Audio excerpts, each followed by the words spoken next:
Hello everyone. चलो, अच्छा, income from other sources में अब हम एक डिस्कशन शुरू कर रहे हैं। अब हम ट्रीटमेंट डिस्कस करेंगे डिविडेंड का। ठीक है। अच्छा, ये मैंने एक डिविडेंड का एक चार्ट बनाया हुआ है। ठीक है, लेकिन इस चार्ट पे मैं खैर अभी बाद में आऊँगा। पहले ना अपने रजिस्टर्स पे आप एक चार्ट बनाओगे जरा। आ जाओ मेरे साथ साथ बेटा। चलो, एक चार्ट हम बनाएंगे जरा डिविडेंड का, ध्यान से सुनना। डिविडेंड बेटा, पहली बात इसमें पता है क्या आती है? डिविडेंड आपका ना दो तरह का होता है। कौन से दो तरह का?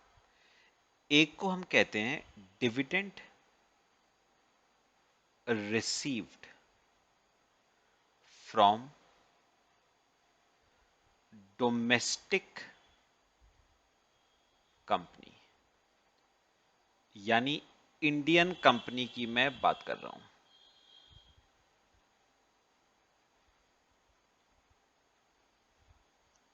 यानी मैं इंडियन कंपनी की बात कर रहा हूं, तो याद रखना, dividend receive from domestic company यानी इंडियन कंपनी, और दूसरा होता है डिविडेंड रिसीव्ड फ्रॉम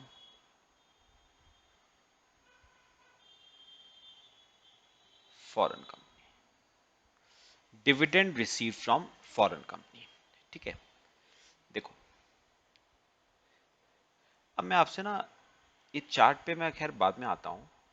पहले मैं आपसे ना एक डिस्कशन पहले कर लूं। देखो, पता है क्या? देखो, थोड़ी स्पेस छोड़ के लिखना, थोड़ी स्पेस, चार्ट के लिए पूरा एक पेज छोड़ देना, फिर लिखना। ये कंपनी है, ठीक है, और ये उसके शेयर होल्डर्स हैं। अब आपको ना अच्छी तरह पता है, शेयर होल्डर कोई एक दो तो नहीं होते हैं, हजारों लाखों शेयर होल्डर्स होते हैं। अब सुनो, कंपनी अपने लाखों करोड़ों शेयर होल्डर्स को क्या देती है? डिविडेंड देती है। कंपनी अपने लाखों करोड़ों शेयर होल्डर्स को बेटा क्या देती है बताओ? डिविडेंड देती है। पता है गवर्नमेंट ने क्या करा है? गवर्नमेंट ने ना शेयर होल्डर्स के हैंड्स में इस डिविडेंड को करा है एग्जेम्प्ट अंडर सेक्शन 10 सबसेक्शन 34। मैं अभी इस पे ना डिटेल डिस्कशन अभी आपसे आगे करूंगा, फिलहाल मैं समरी एक बता रहा हूं। गवर्नमेंट ने क्या करा है, शेयर होल्डर्स के हैंड्स में डिविडेंड की इनकम को क्या रखा है? एग्जेम्प्ट। और उसका रीजन गवर्नमेंट ने क्या कहा? गवर्नमेंट ने कहा कि भैया लाखों करोड़ों शेयर होल्डर्स हैं, लाख शेयर होल्डर्स हैं, 1 लाख, 2 लाख, 10 लाख शेयर होल्डर्स हैं। तो गवर्नमेंट का कहना यह है कि हम शेयर होल्डर से टैक्स लें, उससे बेटर क्या है? मैं दोबारा बोल रहा हूं, हम लाखों करोड़ों शेयर होल्डर से हम टैक्स लें डिविडेंड पे, बेटर, उससे बेटर ऑल्टरनेटिव क्या है? हम उस पर्सन से टैक्स ले लेते हैं जो पर्सन ये डिविडेंड डिस्ट्रीब्यूट कर रहा है। उससे पता क्या होगा? गवर्नमेंट का टैक्स कलेक्शन का प्रोसेस इजी हो जाएगा। आप अपने आप सोचो ना, अगर आप गवर्नमेंट हो, आपको मैं कहूं लाखों करोड़ों शेयर होल्डर से टैक्स लेना है, तो आप कहोगे लाखों करोड़ों शेयर होल्डर से? क्या पता कोई टैक्स लेके भाग गया, चोरी कर ली किसी ने टैक्स की, कोई पैसा लेके भाग गया। तो बेटर ऑल्टरनेटिव क्या है? हम एक काम करते हैं, पूरे डिविडेंड पे टैक्स हम उस पर्सन से ले लेते हैं जो पर्सन ये डिविडेंड क्या कर रहा है? डिस्ट्रीब्यूट, यानी कंपनी। तो याद रखना, कंपनी से गवर्नमेंट डिविडेंड पे क्या लेती है? Dividend distribution tax. Government company से क्या लेती है dividend pay? DDT, dividend distribution tax. और आपको रीजन क्लियर हुआ है कंपनी से क्यों लिया जा रहा है? गवर्नमेंट अपने टैक्स कलेक्शन के प्रोसेस को इजी करना चाहती है। गवर्नमेंट कहती है हम लाखों करोड़ों शेयर होल्डर से टैक्स लें, बेटर क्या है हम उसी पर्सन से टैक्स ले लेते हैं जो ये डिविडेंड क्या कर रही है? डिस्ट्रीब्यूट कर रही है, यानी कंपनी। इसे इनफैक्ट हम एक नाम और देते हैं, इसे हम कॉरपोरेट डिविडेंड टैक्स भी कहते हैं, सीडीटी। वैसे आपने मेरे मुंह से सीडीटी सुना है पहले, कैश फ्लो स्टेटमेंट में एक क्वेश्चन में आया था सीडीटी, कॉरपोरेट डिविडेंड टैक्स। बात क्लियर हुआ? और क्यों लिया जा रहा है ये? शेयर होल्डर के हैंड्स में क्यों एग्जेम्प्ट किया गया है कंपनी से? क्यों लिया जा रहा है? क्या रीजन है? Ease of tax collection. Government अपने टैक्स कलेक्शन के प्रोसेस को इजी करना चाहती है। गवर्नमेंट कहती है हम 1,01,00,000 शेयर होल्डर्स के पीछे नहीं भागने वाले। उनसे कौन लेगा? इतने सारे लोगों से पैसा कौन लेगा? कौन पैसा चोरी कर रहा है हमें पता ही नहीं चलेगा। तो हम उस पर्सन से टैक्स लेंगे जिसने ये डिविडेंड क्या करा है? डिस्ट्रीब्यूट, यानी कंपनी। और इस टैक्स को हम क्या नाम देते हैं? Dividend distribution tax. तो बेटा पहली बात जो आपको ध्यान रखनी है ना वो क्या है कि शेयर होल्डर्स के हैंड्स में, एकदम आपके दिमाग में जो पहली बात आनी चाहिए दैट इज शेयर होल्डर्स के हैंड्स में डिविडेंड क्या होता है? Exempt under section 10 subsection 34। क्यों? क्योंकि इसी डिविडेंड पे शेयर होल्डर्स के बिहाफ पे टैक्स किसको देना पड़ रहा है? कंपनी को। और इस टैक्स को हम क्या नाम देते हैं? Dividend distribution tax. पक्का बताओ बात समझ आई सबको? चलो कॉपी करो पहले ये, फिर मैं आपको जरा चार्ट बनवाता हूं एक, फिर हम डिस्कस करेंगे। कॉपी कर लो इसे।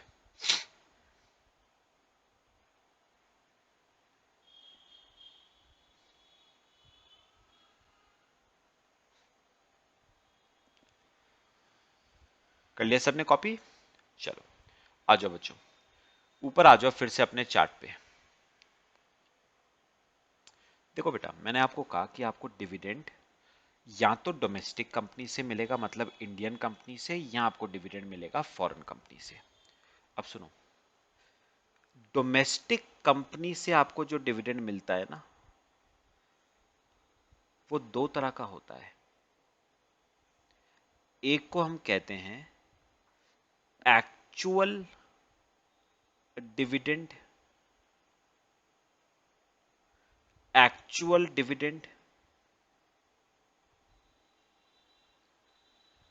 और दूसरे को हम कहते हैं डीम्ड डिविडेंड। दूसरे को हम कहते हैं डीम्ड डिविडेंड। मैं अभी बहुत शॉर्ट में आपको बता रहा हूं बेटा, बात समझनी है, आगे डिटेल में करेंगे। फिलहाल मेरी एक बात सुनो,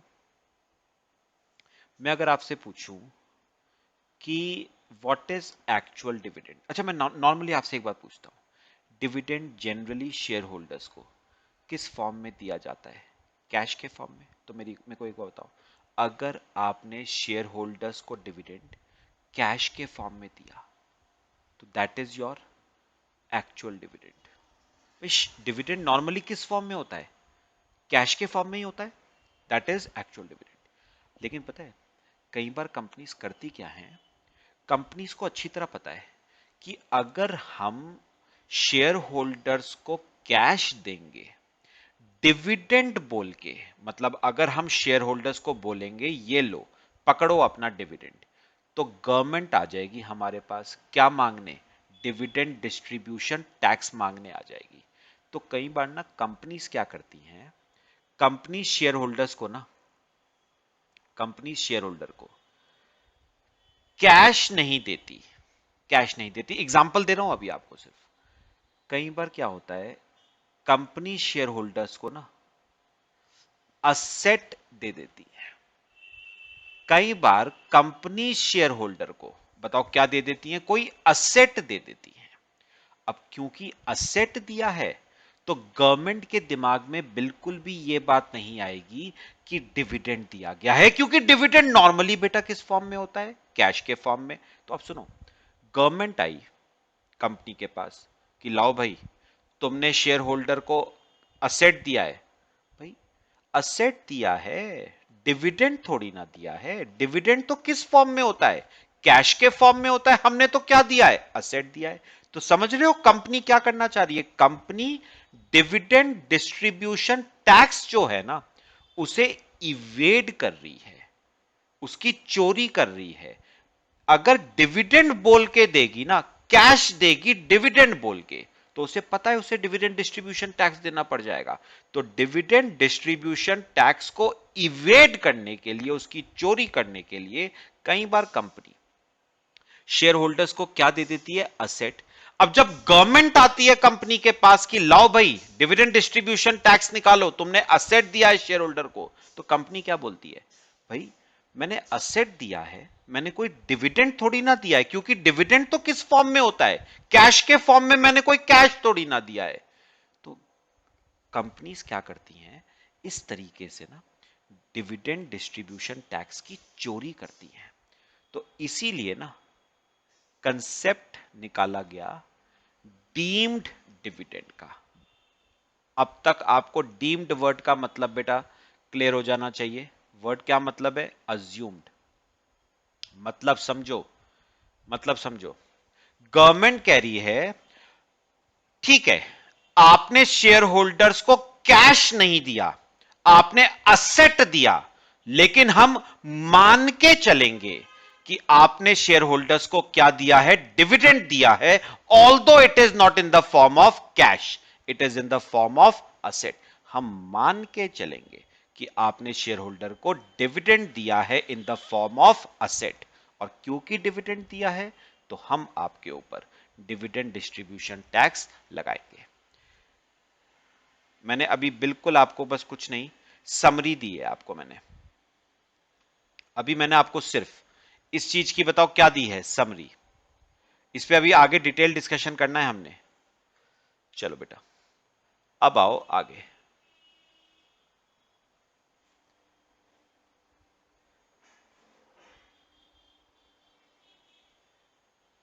अब बेटा आगे देखो, पता है क्या मैंने आपको क्या कहा? ये जो एक्चुअल डिविडेंड होता है, ये जनरली बताओ बेटा किस में होता है? कैश में। तो अगर आप शेयर होल्डर्स को कैश दोगे डिविडेंड बोल के, तब तो आपको डिविडेंड डिस्ट्रीब्यूशन टैक्स देना ही पड़ेगा। लेकिन अगर आप शेयर होल्डर्स को कैश की जगह असेट दे देते हो, उसे भी डिविडेंड माना गया है, यानी that is also deemed dividend. खैर, मैं इस पे अभी बेटा बाद में आता हूं, अभी मेरी बात सुनिए ध्यान से। अभी हम चार्ट कंप्लीट करेंगे पहले, फिर समझेंगे। सुनो, अब ना एक्चुअल डिविडेंड को मैं दो पार्ट्स में डिवाइड कर रहा हूं। पता है गवर्नमेंट ने क्या कहा? सुनो, गवर्नमेंट ने क्या कहा? गवर्नमेंट ने कहा dividend up to ₹10 lakh will be exempt from tax under section 10 subsection 34। अभी समझते हैं बात।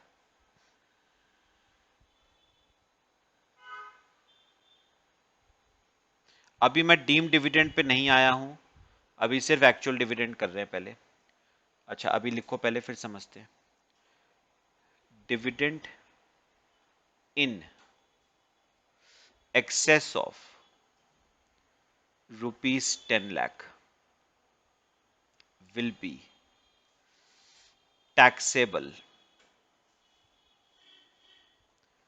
under section 115 BBDA at the rate of 10%, at the rate of 10%। लिखो पहले फिर समझते हैं। अभी डीम डिविडेंड बिल्कुल भूल जाना, अभी उस पर अभी डिटेल डिस्कशन शुरू करेंगे। पहले इतना लिखो, फिर मैं आपको इसका पहले एग्जांपल दे दूं।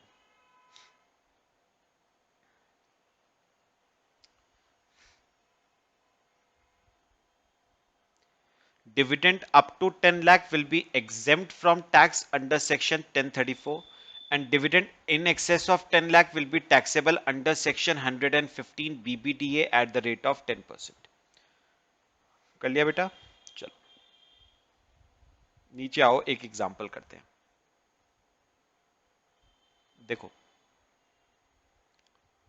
एक कंपनी है एक्स लिमिटेड, ठीक है, और ये कंपनी का एक शेयर होल्डर है ए। ये कंपनी का एक शेयर होल्डर है, ठीक है। अच्छा, पता है ये जो शेयर होल्डर है ना ए, ये कंपनी के 10% शेयर्स होल्ड करता है। तो ये कंपनी के 10% शेयर्स क्या करता है? होल्ड करता है। सुनो, अब ये जो कंपनी है इसने फाइनेंशियल ईयर 18-19 के लिए, इसने फाइनेंशियल ईयर 18-19 के लिए डिविडेंड डिक्लेयर किया। कौन से ईयर के लिए? फाइनेंशियल 18-19 के लिए डिविडेंड डिक्लेयर किया से 1 करोड़ 70 लाख का।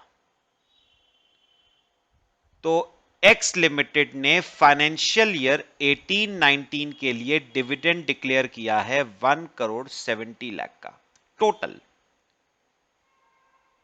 ठीक है। अब मुझे बताओ, ये जो ए है, ये बताओ इस कंपनी के कितने शेयर्स होल्ड करता है? ये इस कंपनी के 10% शेयर्स होल्ड करता है। तो उसका डिविडेंड कितना बनता है?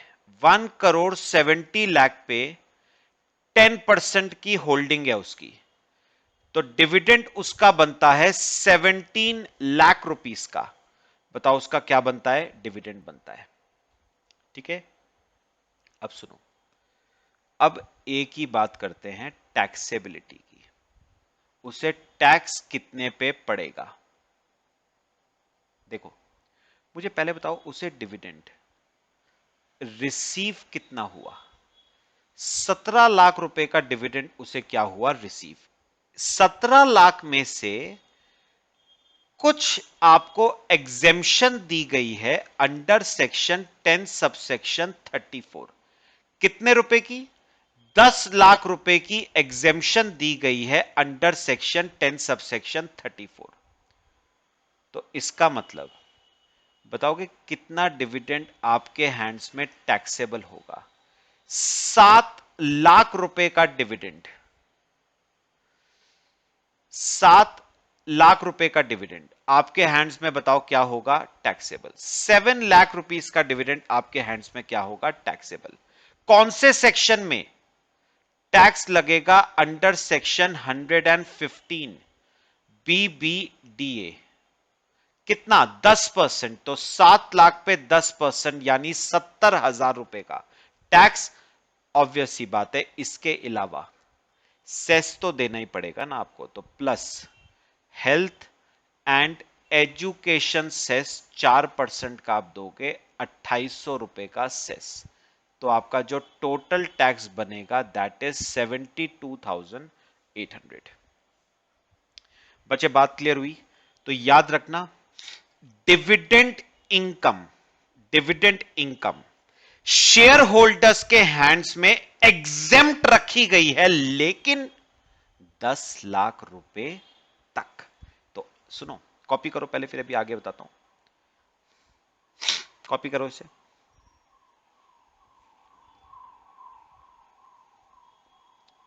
ठीक है, तो याद रखना, डिविडेंड इनकम शेयर होल्डर्स के हैंड्स में एग्जेम्प्ट रखी गई है under section 1034, but up to a maximum of rupees 10 lakh.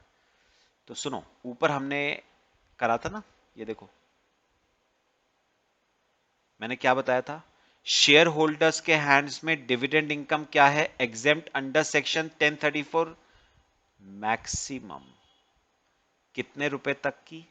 10 lakh. याद रखना, over and above 10 lakh will be taxable under section 115 BBDA। कितने रेट पे? फ्लैट 10% का रेट है। तो सुनो, कॉपी करो, मैंने क्या कहा, शेयर होल्डर्स के हैंड्स में डिविडेंड की इनकम एग्जेम्प्ट रखी गई है under section 1034, but up to a maximum of ₹10 lakh. अगर शेयर होल्डर को 10 लाख रुपए से ऊपर का डिविडेंड मिल रहा है, तो जितने रुपए का ऊपर डिविडेंड मिला है, यानी 17 लाख का मिला था, 10 लाख एग्जेम्प्ट हुआ, बचे हुए 7 लाख पे उसे टैक्स देना पड़ेगा 115 BBDA में से। कितना? फ्लैट 10% का प्लस 4% का सेस तो आएगा ही आएगा। बात बताओ, समझ आई? ठीक है, कॉपी करो इतना पहले।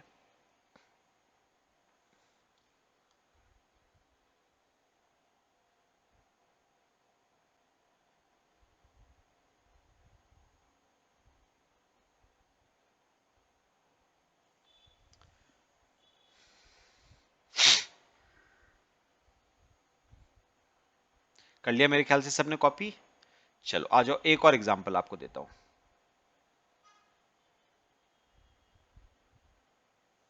एक और एग्जांपल देखो बेटा, एग्जांपल वही है, कंपनी है एक्स लिमिटेड। अब एक और शेयर होल्डर की बात करते हैं।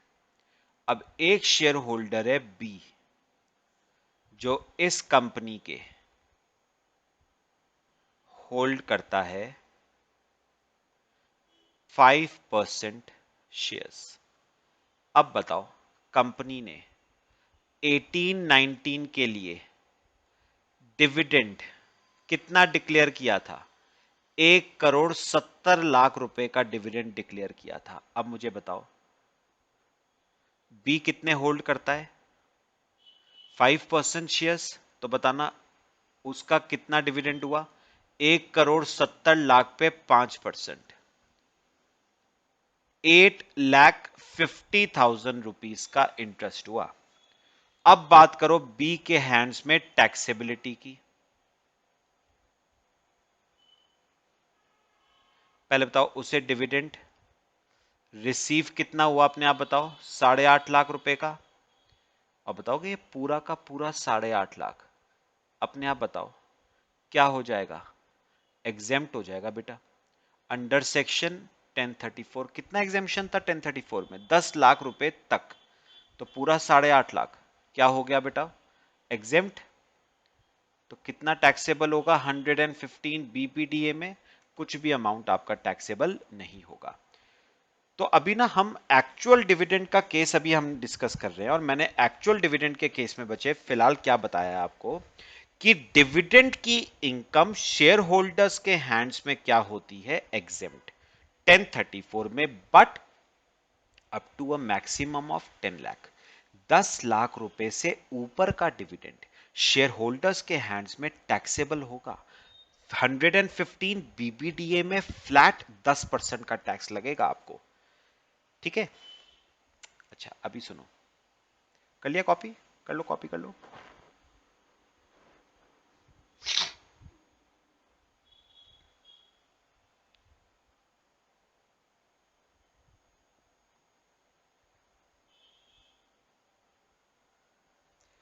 कर लिया बच्चे? चलो आ जाओ, ऊपर चार्ट पे आ जाओ अपने।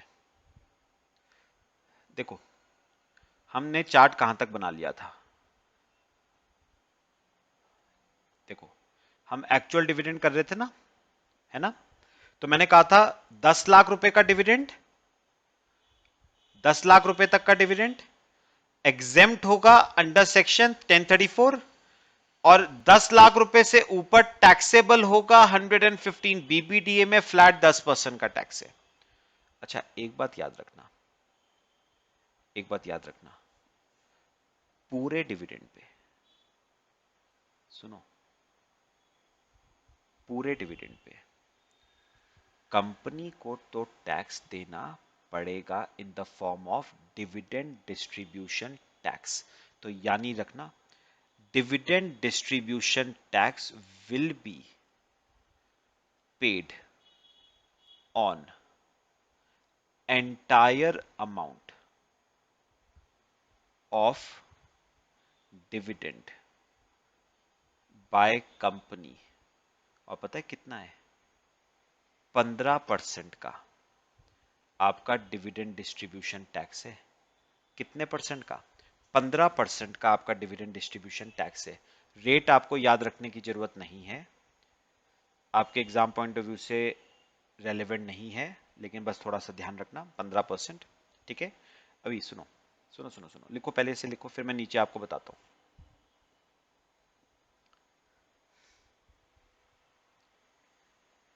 मैंने क्या कहा था? गवर्नमेंट ने क्या करा है? गवर्नमेंट ने कहा है कि शेयर होल्डर्स के हैंड्स में डिविडेंड एग्जेम्प्ट होगा। क्यों? क्योंकि हम लाखों करोड़ों शेयर होल्डर से टैक्स कलेक्ट नहीं कर सकते। हम burden of tax share holder से किसके ऊपर शिफ्ट कर रहे हैं? कंपनी के ऊपर। मतलब जो टैक्स शेयर होल्डर को देना चाहिए था वो अब शेयर होल्डर नहीं देगा, कौन देगी? कंपनी। तो याद रखना, कंपनी को डिविडेंड की अमाउंट पे, पूरे डिविडेंड की अमाउंट पे डिविडेंड डिस्ट्रीब्यूशन टैक्स देना पड़ेगा 15% के हिसाब से। अच्छा, नीचे मैंने एग्जांपल जो कराया उसमें आओ, ये देखो। मुझे एक बात बताओ, ये जो एक्स लिमिटेड थी, इसने कितने रुपए का डिविडेंड डिक्लेयर और पे करा था? 1,70,00,000 रुपए का डिविडेंड डिक्लेयर किया था। याद रखना, एक्स लिमिटेड को इस पूरे 1,70,00,000 पे, पूरे 1,70,00,000 पे क्या देना पड़ेगा? डिविडेंड डिस्ट्रीब्यूशन टैक्स देना पड़ेगा 15% के हिसाब से। इररिस्पेक्टिव शेयर होल्डर को कितना एग्जेम्पशन मिला है नहीं मिला है, उससे फर्क नहीं पड़ता। एक्स लिमिटेड को पूरे डिविडेंड के अमाउंट पे टैक्स 15% के हिसाब से देना पड़ेगा, उसे डिविडेंड डिस्ट्रीब्यूशन टैक्स देना पड़ेगा। ये जो एग्जेम्पशन थी ना, this was only from the point of view of share holder. इसका कंपनी से कोई लेना देना नहीं है। गवर्नमेंट ने पहले ही कह दिया है, कंपनी को पूरे 15% के हिसाब से पूरे 1,70,00,000 पे डिविडेंड डिस्ट्रीब्यूशन टैक्स देना पड़ेगा। चलो, पूरा एक्चुअल डिविडेंड का केस हमने डिस्कस किया है, अभी मेरी बात सुननी है ध्यान से। मैंने अभी क्या कहा? मैंने कहा डिविडेंड की इनकम, सुनो, डिविडेंड की इनकम शेयर होल्डर्स के हैंड्स में बचे क्या रहेगी? एग्जेम्प्ट। कौन से सेक्शन में? 1034 में। कितने रुपए तक? 10 लाख रुपए तक। अगर 10 लाख से ऊपर का डिविडेंड मिल रहा है शेयर होल्डर को, तो जितना एक्सेस मिल रहा है वो टैक्सेबल होगा 115 BBDA में। कितना? 10% का टैक्स, ऑब्वियसली 4% सेस लगेगा ही लगेगा। अच्छा, इसके अलावा याद रखना, कंपनी को, कंपनी डिविडेंड डिस्ट्रीब्यूट कर रही है ना, तो उसे क्या देना पड़ेगा? डिविडेंड डिस्ट्रीब्यूशन टैक्स कंपनी को देना पड़ेगा। पक्का? किस रेट पे? 15% के रेट पे उसे डिविडेंड डिस्ट्रीब्यूशन टैक्स देना पड़ेगा। ठीक है, चलो ऊपर चार्ट पे आ जाओ अभी।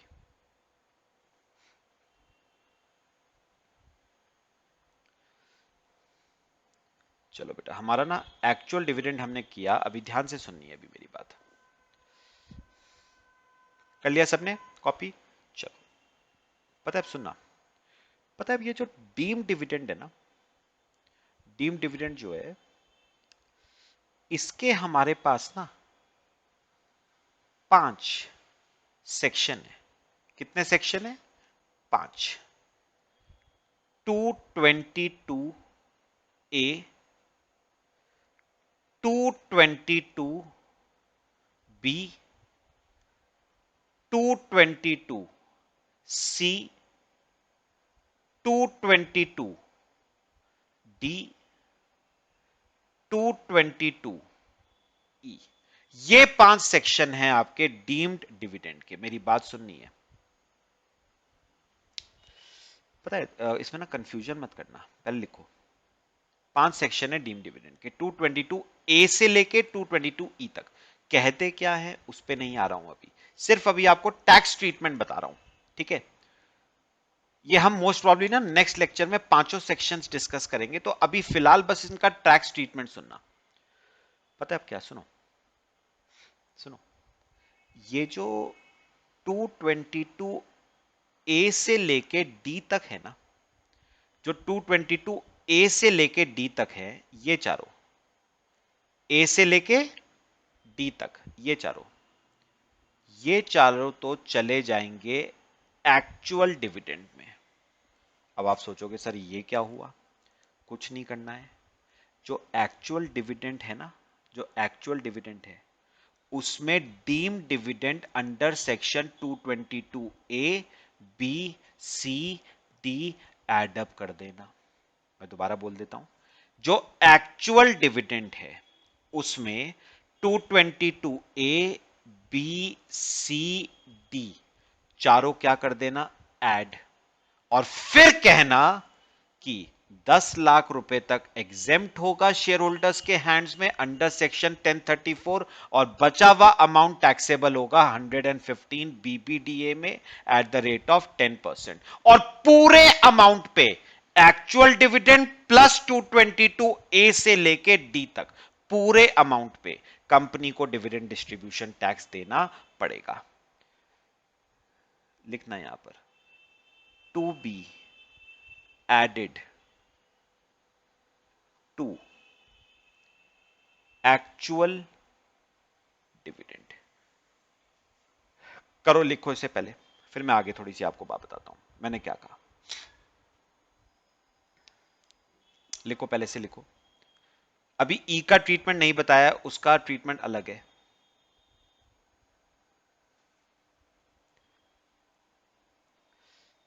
अच्छा, मैं क्या कह रहा हूं मेरी बात सुनो, मैं दोबारा बोलता हूं एक बार।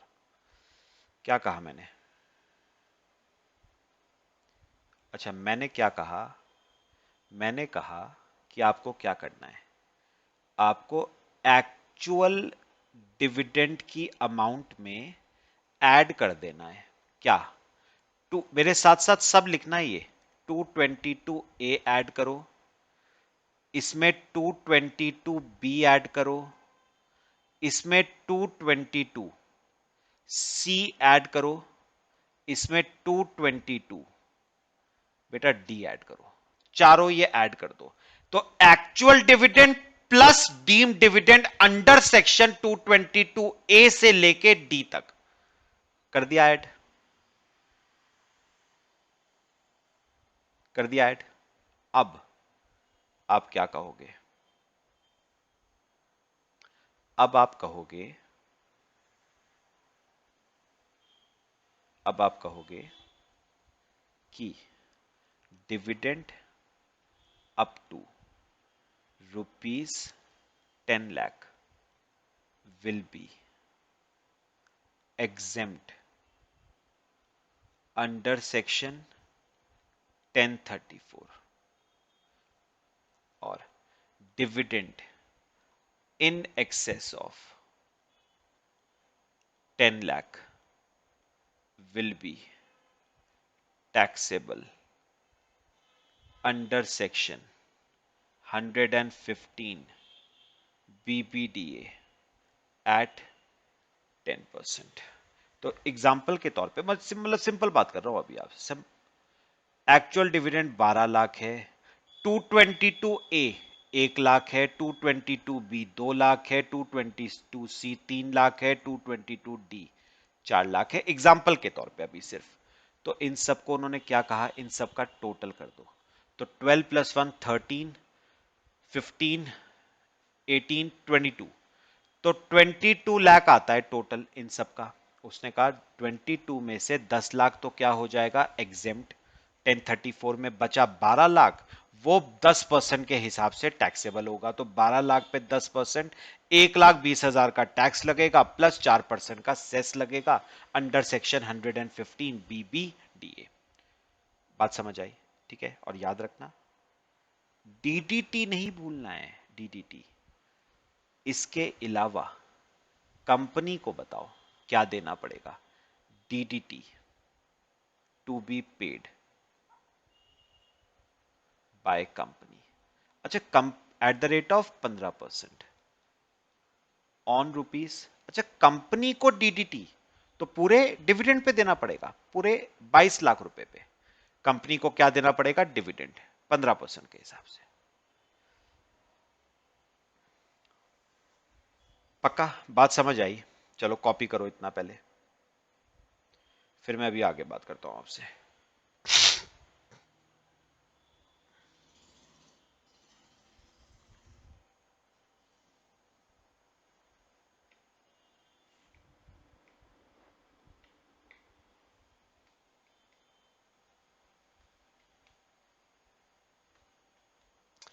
कर लिया बेटे? चल। अच्छा, इस लेक्चर में एक लास्ट बात मैं आपसे करूंगा, बाकी हम नेक्स्ट लेक्चर में डिस्कस करेंगे डीम डिविडेंड का केस। फिलहाल एक बात मैं छोटी सी आपसे और कर लूं। कौन सा रह गया? 222E रह गया। अब इसका क्या ट्रीटमेंट है बेटा? इसका ट्रीटमेंट ना थोड़ा सा अलग है। सुनो क्या अलग है इसका। ये जो 222E का डीम डिविडेंड है ना, ये फुली एग्जेम्प्ट है in hands of share holders under section 1034। मतलब पता है, वो जो 10 लाख की लिमिट है ना, वो actual dividend plus deem dividend under section 222 A से लेके डी तक के केस में है। In case of 222 E, dividend पूरा एग्जेम्प्ट है in the hands of share holder, 10 lakh नहीं, पूरा। तो याद रखना, अगर किसी शेयर होल्डर को डीम डिविडेंड मिल रहा है अंडर सेक्शन 222 ई, तो वो डिविडेंड पूरा का पूरा शेयर होल्डर्स के हैंड्स में क्या होगा, एग्जेम्प्ट। थोड़ा सा चेंज है। अब सुनो, गवर्नमेंट ने क्या किया। गवर्नमेंट भी ना चैन नहीं है, गवर्नमेंट को भी। गवर्नमेंट ने क्या करा, ये डिविडेंड शेयर होल्डर्स के हैंड्स में क्या कर दिया, पूरा एग्जेम्प्ट अंडर 1034 में। और कंपनी को कहा कि तुम डिविडेंड डिस्ट्रीब्यूशन टैक्स पे करो। ठीक है, कितना? 15 नहीं, 30%। तो आपने नोटिस करा, ले दे के बात तो वही आ गई ना। बात वही कैसे आ गई, थोड़ा सा मतलब एक कंसेप्ट समझ के देखना। बात वो कैसे आ गई, एक्चुअल डिविडेंड और डीम डिविडेंड 222 ए से लेके डी तक के केस में शेयर होल्डर के ऊपर टैक्स लगाया गया 10 लाख से ऊपर। ठीक है, और कंपनी से भी लिया गया 15%। मतलब एक्चुअल डिविडेंड और डीम डिविडेंड 222 ए से लेके डी तक कंपनी भी दे रही है और शेयर होल्डर भी दे रहे हैं in excess of 10 lakh. Company कितना दे रही है, 15। शेयर होल्डर कितना दे रहा है, 10, एक्सीडिंग 10 लाख। यहां पर शेयर होल्डर के हैंड में क्या रखा गया, एग्जेम्प्ट। तो यानी शेयर होल्डर को टैक्स नहीं देना है, तो कंपनी से कहा गया तुम ही दोगे कितना टैक्स, पूरा 30% का। तो देखो डिफरेंस है ना, पहले केस में कंपनी से भी लिया जा रहा है डीडीटी और शेयर होल्डर से भी लिया जा रहा है। यहां पर शेयर होल्डर से नहीं लिया जा रहा, पूरा का पूरा किससे लिया जा रहा है, कंपनी से लिया जा रहा है। तो इसका केस ना आपके डीम डिविडेंड अंडर सेक्शन 222 ई का केस ए से लेके बी डी तक के केस से थोड़ा सा डिफरेंट है बेटा। ठीक है, तो एक्चुअल डिविडेंड का केस और 222 ए से लेके डी तक का केस सेम है। 222 ई का केस थोड़ा सा आपका बेटा क्या है, डिफरेंट है। चलो एक गो थ्रू करते हैं। अभी मैंने डीम डिविडेंड क्या होता है वो नहीं समझाया है, वो मैं नेक्स्ट क्लास में आपसे डिस्कस करूंगा, क्योंकि वो लेंथी टॉपिक है थोड़ा सा। मैंने अभी तक क्या कहा है, मेरी बात सुननी है। आ जाओ ऊपर, आ जाओ चार्ट पे, मेरे साथ साथ सुनना है। सुनो मेरी बात, मैंने क्या कहा, सुनो मैंने क्या कहा। डिविडेंड दो तरह का होता है। एक तो वो डिविडेंड जो आपको बताओ बच्चे किससे मिलता है, आपको डोमेस्टिक कंपनी यानी इंडियन कंपनी से मिलता है, और एक डिविडेंड वो है जिसको जो आपको किससे मिलता है, फॉरेन कंपनी से। जो इंडियन कंपनी से मिलता है वो दो तरह का है, एक्चुअल और डीम्ड। जो एक्चुअल है उसमें गवर्नमेंट ने क्या कहा, 10 लाख तक एग्जेम्प्ट रहेगा शेयर होल्डर्स के हैंड्स में 1034 में। 10 लाख से ऊपर जो है वो टैक्सेबल होगा under section 115 BBDA at the rate of 10%। Deem dividend की बात करें तो क्लॉज ए से लेके क्लॉज डी तक उनका ट्रीटमेंट सेम होगा एज एक्चुअल डिविडेंड। मतलब 10 लाख तक एग्जेम्प्ट, 10 लाख से ऊपर टैक्सेबल अंडर सेक्शन 115 बीबीडीए 10% का। हाँ, 222 का केस डिफरेंट है। क्या? 222 का डिविडेंड शेयर होल्डर्स के हैंड्स में पूरे का पूरा बचे, एग्जेम्प्ट है। बस फर्क इतना है कि एक्चुअल डिविडेंड पे और 222 से लेके डी तक के डीम डिविडेंड पे डीडीटी 15% है, और 222 पे क्योंकि शेयर होल्डर से टैक्स नहीं लिया जा रहा है तो डीडीटी का रेट बढ़ा के कितना रख दिया गया है, 30% का। मेरे ख्याल से पूरा केस क्लियर हुआ। कौन सा रह गया हमारा? फॉरेन कंपनी का डिविडेंड रह गया, fully taxable in hands of share holders. तो याद रखना, जो डिविडेंड आपको फॉरेन कंपनी से मिल रहा है वो शेयर होल्डर्स के हैंड्स में, बताओ बच्चे, पूरा का पूरा क्या होगा, टैक्सेबल। और एक बार बताओ, जब शेयर होल्डर टैक्स दे ही रहा है, जब शेयर होल्डर दे रहा है टैक्स, तो क्या कंपनी से डिविडेंड डिस्ट्रीब्यूशन टैक्स लेना सही है? नहीं भाई। जब शेयर होल्डर ने टैक्स दे दिया तो किस बात का डीडीटी? No DDT. और वैसे भी मैं बताऊं ये क्यों रखा गया, आप सोच के देखो। आप सोच के देखो, कंपनी कौन सी है? फॉरेन कंपनी है, बाहर रजिस्टर्ड है, बाहर ही हेड ऑफिस है, बाहर ही बिजनेस करती है। आप सोच के देखो, ऐसी कंपनी से इंडियन गवर्नमेंट डीडीटी कैसे ले सकती है? तो गवर्नमेंट ने क्या करा, गवर्नमेंट ने कहा फॉरेन कंपनी से तो हम डीडीटी मांगने जा नहीं सकते, तो हम क्या करेंगे, हम जो शेयर होल्डर है उनसे टैक्स ले लेंगे, ना कि फॉरेन कंपनी से जो कि बाहर ही रहती है, बाहर ही बिजनेस करती है, बाहर ही उसका हेड ऑफिस है। तो उससे लेने के बजाय हम टैक्स किससे लेते हैं? शेयर होल्डर से। फिर से ease of tax collection. Government के लिए टैक्स कलेक्ट करना ज्यादा इजी किससे है?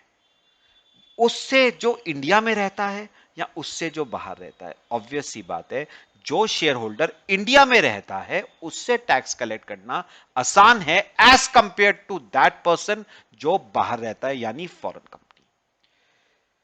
तो ये आपका ना डिविडेंड का हमने पूरा केस डिस्कस करा। आज मैं और नहीं कराऊंगा आपको टैक्स में, ये पूरा डिविडेंड का केस फिलहाल जितना किया है हमने उतना पूरा बाय हार्ट आप याद करोगे। चार्ट्स अपने आप हाथ से आप बना के देखोगे, पूरे चार्ट्स। ठीक है? डीम डिविडेंड 222 ए से लेके ई तक वो हम कल डिस्कस करेंगे। ठीक है बच्चे? चलो, थैंक यू। बाकी हम नेक्स्ट क्लास में डिस्कस करते हैं।